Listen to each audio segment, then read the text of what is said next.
பேச மாட்டேங்குது, நடக்க மாட்டேங்குது, ஓட மாட்டேங்குது, இதை வச்சு நம்ம எப்படி விளையாட முடியும் அப்படின்னு யோசிச்சா.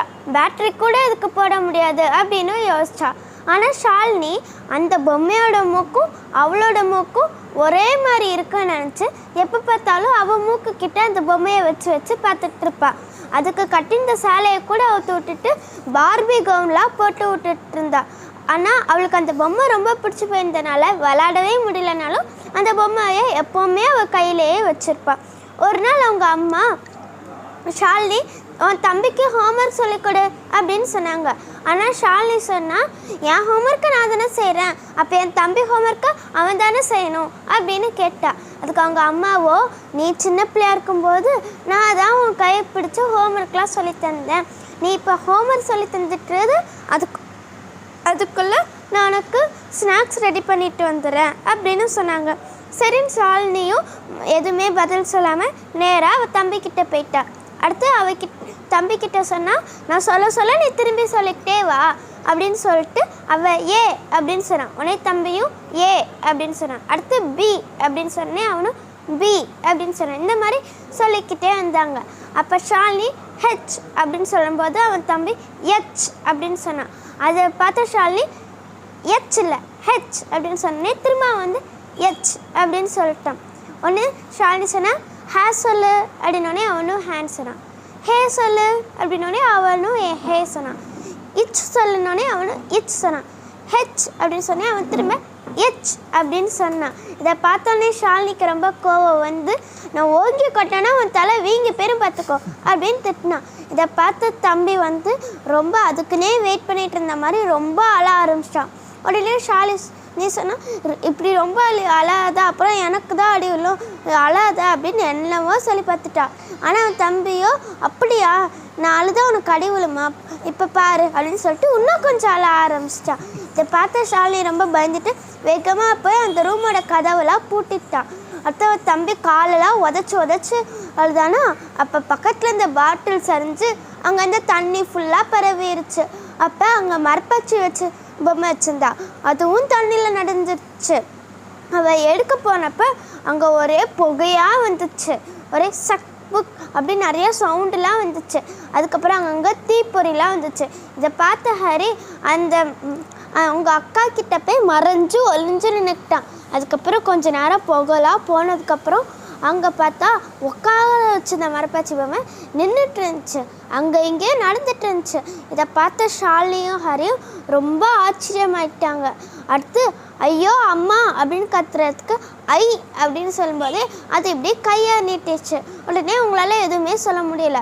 அதுக்கப்புறம் அவங்க யாருக்கிட்டையும் சொல்லக்கூடாதுன்னு வாயில் என்னமோ சொல்லிச்சு. அதனால அவங்களால பேசவும் முடியலை, அசையவும் முடியல.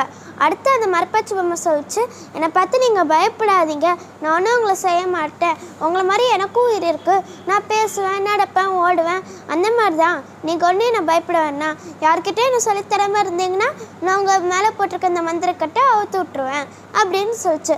உடனே ஷாலினியும் பேச முடியாதுன்னு சொல்லிட்டு இப்படி கண்ணை மட்டும் இப்படி மூடி திறந்தா. அதுக்கப்புறம் சரின்னு சொல்லிட்டு மரப்பாச்சி பொம்மையும் அந்த மந்திரக்கட்டை அவுத்துட்டோன்னே அவங்க கையெல்லாம் அசைச்சு பார்த்தாங்க, அசைக்க முடிஞ்சுது. அதுக்கப்புறம் ஷாலினி கேட்டா, உன் பேர் என்ன அப்படின்னு கேட்டா. அதுக்கு அந்த மரப்பாச்சி பொம்மை சொல்லிச்சு, என் பேர் தான் இளவரசி அப்படின்னு சொல்லிச்சு. ஷாலினி சொன்னால், நான் அப்படி கேட்கல, என் பேர் ஷாலினி, ஆனால் என்ன ஷாலுன்னு கூப்பிடுவாங்க, கண்ணம்மான்னு கூப்பிடுவாங்க, செல்லம்மான்னு கூப்பிடுவாங்க, இதோ இவன் இருக்கான்ல இவன் பேர் ஹரி, ஆனால் இவனை பட்டப்பா தங்கப்பா அப்படின்னு கூப்பிடுவாங்க, அந்த மாதிரி உன் பேர் என்ன அப்படின்னு கேட்குறேன் அப்படின்னு சொன்னான். அதுக்கு அவளும் மரப்பாச்சி பொம்மையோ, அப்படிலாம் எனக்கு எதுவும் பேர் கிடையாது, என்ன இளவரசின்னு தான் கூப்பிடுவாங்க அப்படின்னு சொன்னான். அதுக்குள்ளே உள்ளே இருந்த அம்மா, ஷாலினி ஹோம்ஒர்க் சொல்லி தந்துட்டியா அப்படின்னு கேட்டாங்க. இதோ முடிக்க போகிறோமா அப்படின்னு சொல்லிட்டு ஷாலினியும் அவசரமாக சொல்லி தந்துட்டு இருந்தா. அப்போ ஹரி சொன்னால், என்ன நான்லாம் எழுத முடியாது, எனக்குலாம் கை வலிக்குது அப்படின்னு சொல்லிட்டாங்க. உடனே ஷாலினி சொன்னால், பொய் சொல்லாத அப்படின்னு சொன்னான். அதுக்கு அந்த மரப்பாச்சி பொம்மை சொல்லிச்சு, இல்லை அவன் பொய் சொல்லலை, உண்மையிலே அவனுக்கு கை வலிக்கலாம், என்னை வச்சுருக்கவங்க யாராக இருந்தாலுமே அவங்க பொய் சொல்ல மாட்டாங்க அப்படின்னு சொல்லிச்சு. அடுத்து அந்த மரப்பாச்சி பொம்மை சொன்னால், அந்த காலத்துலலாம் இந்த மாதிரி கை நல்லா பலம் கிடைக்க நிறைய விளையாட்டு விளையாடுவாங்க. கிச்சு கிச்சு தாம்பலம்லாம் ஒரு விளையாட்டு இருக்குது. அப்படிலாம் விளையாடும்போது கையெலாம் நல்லா பலமாகும். இப்போ அந்த விளையாட்டே அழிஞ்சு போயிடுச்சு அப்படின்னு சொன்னான். அப்போ தான் ஷாலினிக்கு கிச்சு கிச்சு தாம்பலமா அப்படி என்ன, நான் கேள்விப்பட்டதே இல்லையே அப்படின்னு சொன்னான். அதான் சொன்னேன்ல, அது அந்த காலத்தில் இருந்தது, இப்போ அழிஞ்சு போயிடுச்சு அப்படின்னு சொன்னான். அதுக்குள்ளே அவங்க அம்மா வந்துட்டாங்க. அப்போ ஷாலினியை பார்த்து, நான் என்ன சொன்னேன், உனக்கு ஹோம்ஒர்க் தானே சொல்லித்தர சொன்னேன், எப்போ பார்த்தாலும் இந்த பொம்மையை வச்சு விளையாடிட்டுறேன் அப்படின்னு சொன்னாங்க. இப்படி நடக்கிறதுக்குள்ளே அந்த பொம்மை அப்படியே உறைஞ்சி போயிடுச்சு. அவங்க அம்மா முன்னாடி எதுவுமே பண்ணக்கூடாதுன்னு. அப்போ அவன் தம்பி ஹரி அவங்க அம்மா கிட்ட சொல்லிட்டான், அம்மா இந்த பொம்மை பேசுது அப்படின்னு சொல்லிட்டான். உடனே ஷாலினிக்கு ரொம்ப பயமாயிடுச்சு. ஐயோ, இந்த பொம்மை பேசுறது தந்தால் நம்மகிட்ட பொம்மையே தர மாட்டாங்களே அப்படின்னு ரொம்ப பயந்துட்டான். அப்போ அவங்க அம்மா சொன்னாங்க, நீ என்ன பகல் கனவே கண்டுறியா, இல்லைதான் பேட்டரி கூட போட முடியாது, இது எப்படி பேசும் அப்படின்னு கேட்டாங்க. உடனே ஷாலியும் ஆமாம் ஆமாம் இது எப்படி பேசும் அப்படின்னு கேட்டான். அடுத்து அவங்க அம்மா சொன்னாங்க, அதை கூட பார்க்கலாம் அப்படின்னு வாங்கியும் பார்த்தாங்க. அப்போ ஹரி சொன்னால், அம்மா இது உண்மையிலே பேசிச்சுமா, அக்கா கிட்ட வேணால் கேட்டு பாருங்கன்னொடனே ஷாலி இல்லைம்மா அது பேசவே இல்லை, இவன் சும்மா சொல்கிறான் அப்படின்னு சொல்லிட்டான். அதுக்கப்புறம் அவங்க அம்மா அதை வாங்கி பார்த்தாங்க, ஒன்றுமே இல்லை அப்படின்னு சொல்லிட்டு ஷாலினியை கூப்பிட்டு, நீ கொஞ்சம் ஸ்நாக்ஸ் சாப்பிட்டுட்டு டான்ஸ் கிளாஸ்க்கு போ, மித்ததை நான் பார்த்துக்கிறேன் அப்படின்னு அனுப்பிவிட்டாங்க. ஷாலினியும் சரின்னு சொல்லிட்டு டான்ஸ் கிளாஸ்க்கு போயிட்டா. அப்போ அவள் டான்ஸ் கிளாஸ் போகும்போது சில டைம் மிஸ் இருப்பாங்க. அப்படி டான்ஸ் மேம் யாருமே வரலன்னா ஏற்கனவே அரங்கேற்றம் செஞ்ச அக்கா இங்கே பாடு நடத்திட்டுருப்பாங்க. அன்றைக்கும் டான்ஸ் மேம் வரல. உடனே நந்திதா அக்கா தான் எல்லாருக்கும் சொல்லி தந்துட்டு இருந்தாங்க. அவள் நடராஜர் சிலைக்கு போய் நமஸ்காரம் செஞ்சுட்டு உள்ளே போய் அடப்புனான். அப்போ தான் நந்திதா அக்கா அவளை கூப்பிட்டு, ஷாலினி அங்கே பாரு, உன் ஃப்ரெண்டு பூஜா வந்ததுலேருந்தே அங்கே தான் உக்காந்துட்ருக்கான், என்ன கேட்டாலும் சொல்ல மாட்டேங்கிறா, நீ போய் அவளை கூட்டிகிட்டு வா அப்படின்னு அனுப்பிவிட்டாங்க. ஷாலினியும் அங்கே போனான். பூஜா வேற எங்கேயோ பார்த்துட்டு இருந்தா. ஷாலினியை தொட்டதும் ரொம்ப பயந்து போய் பதறி அடித்து போயிட்டான். அதுக்கப்புறம் இவதான் தெரிஞ்சோடனே பக்கத்தில் வந்தா. இந்த மாதிரியே அவள் ரொம்ப பயந்து போனோடனே ஷாலினிக்கு ரொம்ப ஆச்சரியமாயிடுச்சு. இவ என்ன இப்படி வித்தியாசமாகவே இருக்கா அப்படின்னு வச்சுட்டு பூஜா கிட்ட கேட்டால், நீ ஏன் வர மாட்டேங்கிற, வா நம்ம ப்ராக்டிஸ்க்கு போவோம் அப்படின்னு கூப்பிட்டா. பூஜாவோ இல்லை எனக்கு கொஞ்சம் தலைவலிக்குது, நீ ப்ராக்டிஸ் பண்ணி நான் கொஞ்ச நேரத்தில் வந்துடுறேன் அப்படின்னு சொல்லிட்டா. ஷாலினி சொன்னால், நீ ஏன் இப்போ ஸ்கூல்லையே கூட 2-3 நாளாக ஒரு மாதிரியே இருக்கேன்னொடனே ஷாலினி சொன்னால், எனக்கு உண்மையிலே தலைவலி தான், நீ போ அப்படின்னு சொன்னான். உடனே ஷாலினி சொன்னால் சரி நீ வேணா ஒன்று பண்ணு, கண்டக்டர்கிட்ட போய் பாரு, அவங்க என் கசின் சூர்யா கூட அப்படிதான் ஐ டாக்டர்கிட்ட போய் பார்த்தான், அவனுக்கு கண்ணில் கோளாறு இருக்கணும், கண்ணாடி போட சொன்னாங்க, அப்போலேருந்து அவனுக்கு இருக்க தலைவலியும் போயிடுச்சு, நீயும் வேணா கண்டக்டரை பாரு அப்படின்னு சொன்னாங்க. இதை பார்த்துட்டு பூஜா கொஞ்சம் தனக்காமல் இருக்கியா நீ இப்போ அப்படின்னு சொல்லிட்டான். இதை பார்த்த ஷாலினிக்கு ரொம்ப ஆச்சரியமாயிடுச்சு. எப்போவுமே இவள் பேசிக்கிட்டே இருப்பா, இப்போ நம்ம ஏன் இருக்கான்னு கேட்டோம், அதுக்கே இப்படி சொல்கிறாளே அப்படின்னு அவள் பாட்டு போயிட்டு ப்ராக்டிஸ் பண்ணிட்டா. அதுக்கப்புறம் அவள் பூஜா சொன்னால், நான் இன்றைக்கி என் வீட்டுக்கு போகல, கொஞ்ச நேரம் நான் உன் வீட்டில் இருந்துக்கிறேன், அதுக்கப்புறம் நான் என் வீட்டுக்கு போகிறேன் அப்படின்னு சொன்னான். உடனே ஷாலினியும் சரி வா அப்படின்னு கூட்டிகிட்டு போயிட்டான். அவள் ரொம்ப பூஜா அழுற மாதிரியே அவங்க வீட்டுக்கு போனான். இவங்க வந்ததை அவங்க அம்மாவும் ஹரியும் கவனிக்கவே இல்லை. அவங்க டிவியவே ரொம்ப நேரமாக பார்த்துட்டு இருந்தாங்க. அடுத்து இவங்க 2 பேருக்கும் ஒரு 2 கிண்ணத்தில் சுண்டல் வச்சுட்டு போயிருந்தாங்க.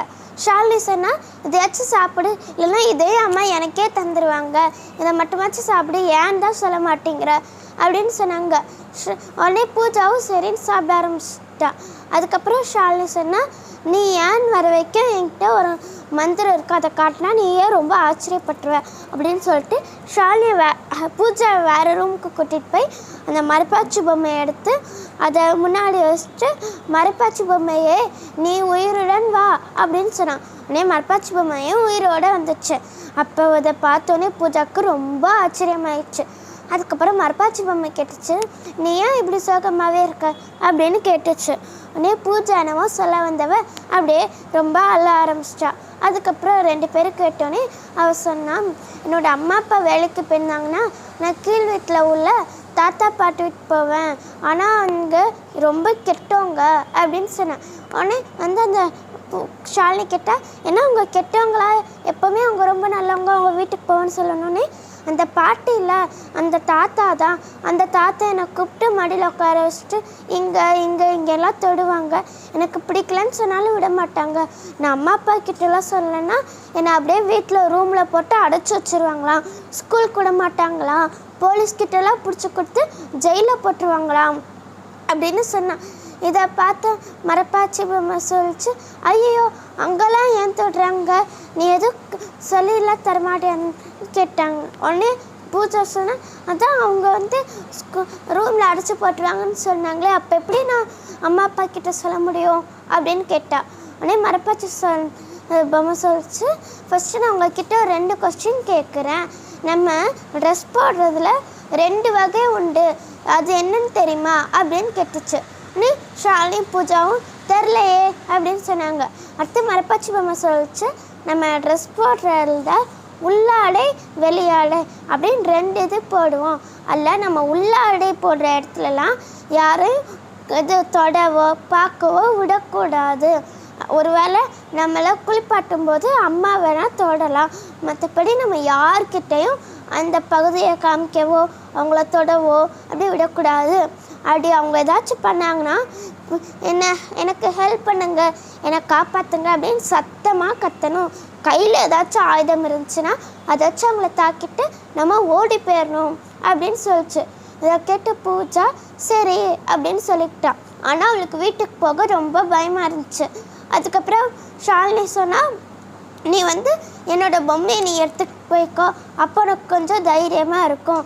அம்மா அப்பா கிட்ட போய் முதல்ல நடந்ததை சொல்லு அப்படின்னு சொன்னான்.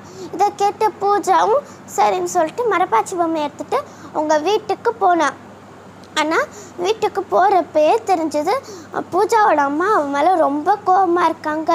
வீட்டுக்கு போனவொடனே பூஜாவோட அம்மா கேட்டாங்க, ஏன் இவ்வளோ லேட்டாக வந்த அப்படின்னு கேட்டாங்க. அதுக்கு அவங்க அப்பாவோ, இவளே டயர்டாக வந்திருக்கா, டான்ஸ் கிளாஸ் முடிய லேட்டாக இருக்கும், இல்லைன்னா கீழ் வீட்டில் இருந்திருப்பா அப்படின்னு கேட்டாங்க. உடனே அவங்க அம்மா சொன்னாங்க, அவள் கீழ் வீட்டிலலாம் இல்லை, அந்த கீழ் வீட்டு தாத்தா கிட்டலாம் நான் கேட்டு பார்த்துட்டேன் அப்படின்னு சொன்னாங்க.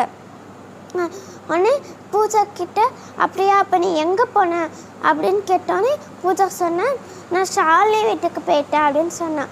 ஏன் நேராக இங்கே வராமல் அங்கே போனோன்னே எனக்கு வீட்டுக்கு வரவே பிடிக்கலை அப்படின்னு சொன்னான். இதை பார்த்து அவங்க அம்மா ரொம்ப கோவப்பட்டு அவளை அடிச்சிட்டாங்க. அடுத்து அப்படியே ஓடி போய் அவங்க அப்பா கிட்ட உட்காந்து அழ ஆரம்பிச்சிட்டா. இதை பார்த்து உங்கள் அப்பா வந்து இப்படி வீட்டுக்கே வரலன்னு பிடிக்கலன்னு சொன்னால் என்ன அர்த்தம் அப்படின்னு கேட்டாங்க. அப்படியே அழுதுட்டு அவன் நடந்தது எல்லாத்தையும் சொல்லிட்டான். உடனே அவங்க அம்மா அப்பா வந்து அவளை தனியாக ரூமுக்கு போக சொல்லிட்டு கீழே போய் அந்த தாத்தாவெல்லாம் திட்டி அவங்க நிறையா சண்டை போட்டுட்டாங்க. அதுக்கப்புறம் மேலே வந்து ஷாலினியை வேற ஒரு இடத்துக்கு கூட்டிகிட்டு போயிட்டாங்க. அப்படின்னு மரப்பாச்சி பொம்மை நடந்ததெல்லாம் இது ஷாலினி கிட்ட சொல்லிட்டு இருந்தா. உடனே ஷாலினி கேட்டா, அப்போ பூஜாவுக்கு அடுத்து என்னாச்சு அப்படின்னு கேட்டா. உடனே மரப்பாச்சி பொம்மை சொல்லிச்சு, இரு நான் உடனே சொல்லியே முடிக்கலையே, பூஜாவை அவங்க மாமா வீட்டுக்கு கூட்டிகிட்டு போயிட்டாங்க. அப்போ பூஜா போகிற அவசரத்தில் என்னை அவங்க பெட்ரூம்லேயே விட்டுட்டு போயிட்டா. அதுக்கப்புறம் நான் எப்படி வெளில போகிறது அப்படின்னு யோசிச்சுட்டு இருக்கும்போது அங்கே ஒரு ஜன்னல் இருக்கிறது தெரிஞ்சுது. சரி, இந்த ஜன்னல் வழியா நம்ம வந்து அங்கே ஒரு ஒயரும் போச்சு, டிவி ஒயர் போச்சு, அந்த டிவி ஒயர் வழியாக நம்ம வந்து கீழே போயிடலாம் அப்படின்னு யோசிச்சா. அடுத்து அந்த மரப்பாச்சி பொம்மையும் அதே மாதிரி அந்த பக்கத்தில் போயிடுச்சு. அப்போ தான் பார்த்தா தெரிஞ்சது கொசு வரக்கூடாதுன்னு ஒரு வலை மாட்டுவாங்களே, அந்த கொசு வலை அதில் ஃபுல்லாக மாட்டி இருந்துச்சு. இப்போ நம்ம எப்படி இந்த ஜன்னல் வழியாக தப்பிக்கிறது அப்படின்னு யோசிக்கும்போது அங்கே அந்த டிவி ஒயர் போகிற இடத்துல மட்டும் ஒரு சின்ன பழம் தெரிஞ்சுது. அது வழியாக அது கீழே போயிடுச்சு. கீழே போய் பார்த்தா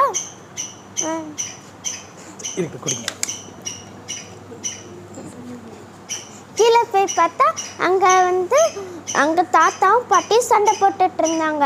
அப்போ வந்து அந்த மரப்பாச்சி பொம்மை நினச்சது, இந்த தாத்தா இப்படி பண்ணுறாங்களே, இவங்களுக்கு நம்ம ஒரு நல்ல தண்டனை கொடுக்கணும் அப்படின்னு நினச்சிது. அப்போ இந்த தாத்தா பாத்ரூமுக்கு போனாங்க. அங்கே அடியில் வந்து பாட்டி வந்து கால் வலிக்கு தேய்க்கிற ஒரு தைலம் இருந்துச்சு. அந்த தைலத்தை அப்படியே உருட்டிட்டு போய் பாத்ரூம் வாசலை கொட்டிடுச்சு.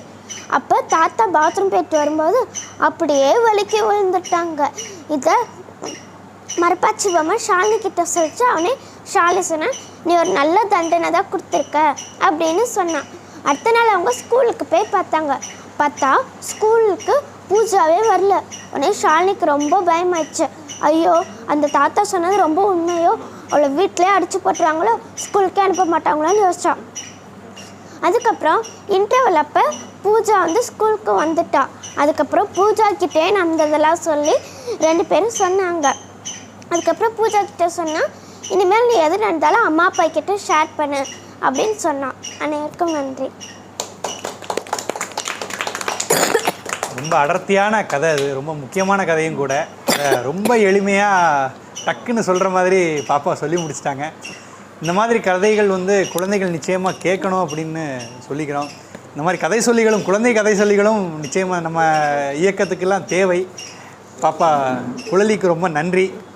நிறைவாக நம்முடைய தோழர் பொன்ராஜ் அவர்கள் பேசுவாங்க. இன்றைக்கி வாசிப்பு அப்படின்றது எந்த அளவுக்கு முக்கியம் அப்படின்றத நம்ம தோழர் சொல்ல போகிறாங்க. வாசிப்பின் இன்பம், அது அந்த தலைப்பை வச்சு பேச போகிறாங்க.